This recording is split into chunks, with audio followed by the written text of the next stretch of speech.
This is a bit of a divisive one. Walgreens Boots Alliance. The ticker symbol on the NASDAQ stock exchange is WBA, and it's been having a pretty rough time recently. They're also going to release earnings in a few hours, so we'll see how that goes. At the moment, it's $25 per share. It pays 48 cents per share as a dividend 4 times a year, and has a pretty high yield at the moment, 7.5%. The next upcoming ex-dividend date is the 14th of February, and that will be paid out on the 12th of March. The stock dropped 4% today. It's down 4% over the last 5 days. It's up 23% in the last month. It's down 12.5% in the last 6 months, down about 2% year to date, but it's down 63% in the last 5 years. Their debt has been growing, their profits have been dropping, and they've been letting go of quite a lot of corporate staff. They have a 52-week high of $37.96 and a 52-week low of $19.68. I started my position on the 31st of March of 2021 and I'm about 9% down at the moment. I've received €3.21 in dividends, and so far there has been no returns of capital. And what makes this stock pretty divisive is that they've been paying consecutive raised dividends for the last 47 years in a row. So they're 3 years away from becoming a dividend king. But at the moment they are operating at a bit of a loss. And if the stock has fallen 63% in the last 5 years, then people are obviously losing faith in either the company or the management. But we'll have a better look at them now. So a quick overview on the company, and there's 5 potential points it can earn in this section. Walgreens, the company, was founded in 1901 in Chicago, Illinois, and Boots was founded in 1849 in Nottingham in the UK. But the two companies were merged together on New Year's Eve of 2014. That makes the youngest of these two companies over 100 years old, and that earns them 1 point out of 1.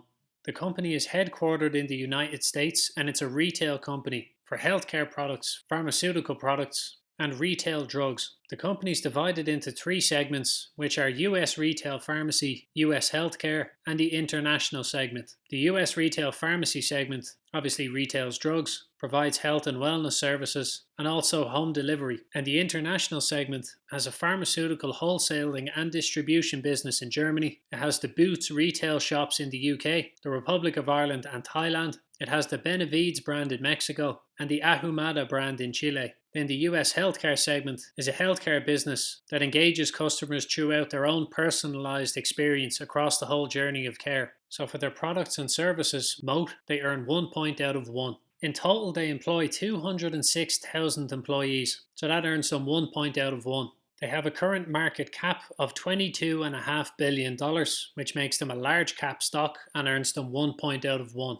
And now we start getting into the bad news. So last year they had quite a few rounds of corporate layoffs. They reduced their corporate headcount by about 5%, and this is after cutting their corporate headcount by 10% in May, and then not long after that, in August, they fired 393 people. So they're really sizing down. It also says that things like increased inflation and high interest rates have really made them suffer. They missed their last earnings call, and they also lowered their expectations for this year, 2024. They've been selling a lot less COVID-related stuff, obviously, and a weaker respiratory season put their margins under pressure. And this is what has dropped them 63% in the last 5 years. They're down 2/3 since their high in 2015. And of course, they also have legal trouble. They have a $6.8 billion bill for opiate-related claims, and that's before tax. So they are not having a good time at the moment. $6.8 billion is about a quarter of the company's value.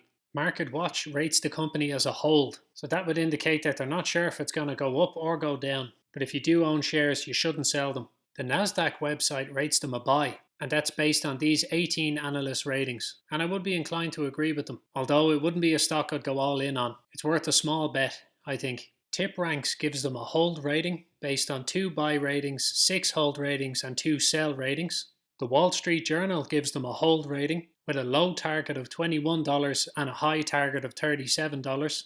And Market Screener also rates them a hold. So if you already have some shares, maybe hang on to them. But if you don't, maybe wait a few hours until earnings and see what happens. Overall, based on the current analyst sentiment, I'll give them 0.3 out of 1 point.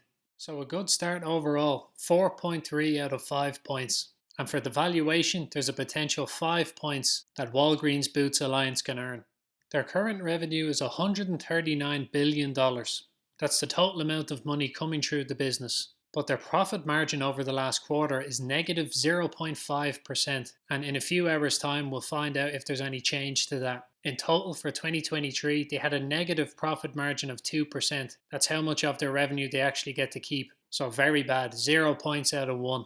Their current earnings per share is $2.81, and they have a price to earnings ratio of 9.29. And the average price to earnings ratio for the specialty retail industry is 19.42 on Full Ratio website. This is also a beautiful website if you want to use it for your own research. It's called companiesmarketcap.com. Very, very handy. But this indicates that Walgreens Boots Alliance has a below average PE ratio for its industry, but they did miss their last earnings, and they've lowered their expectation for this year, so I'm going to give them 0.8 out of a potential 1 point. And their debt to assets ratio is pretty bad. It's certainly not the worst I've seen, but it is not good. High interest rates always make companies in debt suffer a lot too. Over the last year, they have a debt to assets ratio of about 80%, and that's the same over the last quarter, but this should update after their next earnings. This earns them 0.2 out of a potential 1 point.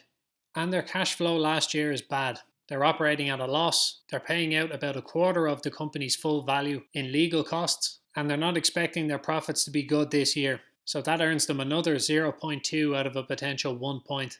But their saving grace for their valuation is insider ownership. 17.4% of the company is owned by insiders, and that earns them 0.8 out of a potential 1 point. So pretty bad valuation, 2 points out of 5. And for my favourite section, the dividend, there's a potential 6.5 points they can earn here. So Walgreens Boots Alliance pays their dividend 4 times per year, which earns them 0.8 out of 1 point. But they don't pay special dividends, so they don't get the bonus 0.2. They pay 48 cents per share 4 times a year. One share costs $25, so they have a current dividend yield of 7.6%, which is a little bit high. That earns them 0.5 out of 1 point. But because the company is not earning any money, but still paying a dividend, the earnings payout to shareholders is down 54%, and their cash payout ratio is an outrageous 1,176%. So obviously they get 0 out of 1 point here. They can either cut the dividend, stop paying it, or go into more debt to continue paying it. And that's where it will get a little bit interesting with this one, because they've paid consecutive raised dividends for the last 47 years in a row. That makes them a dividend aristocrat, and they're 3 years away from becoming a dividend king. So they have a reputation to uphold for paying good consecutive dividends. But the chances of the new CEO, Tim Wentworth, cutting the dividend to adapt to the current market is pretty high. So for consecutive dividend raises, they earn 0.8 out of 1 point. They have been paying dividends for 91 years, and that earns them 1.3 out of a potential 1.5 points. Over the last year, their dividend growth rate was less than 1%. Over the last 3 years, it was 1.4%. Over the last 5 years, it was 3%. And over the last 10 years, it was 5.4%. So for dividend growth, they'll earn 0.3 out of a potential 1 point. So again, not great. 3.7 out of 6.5 points.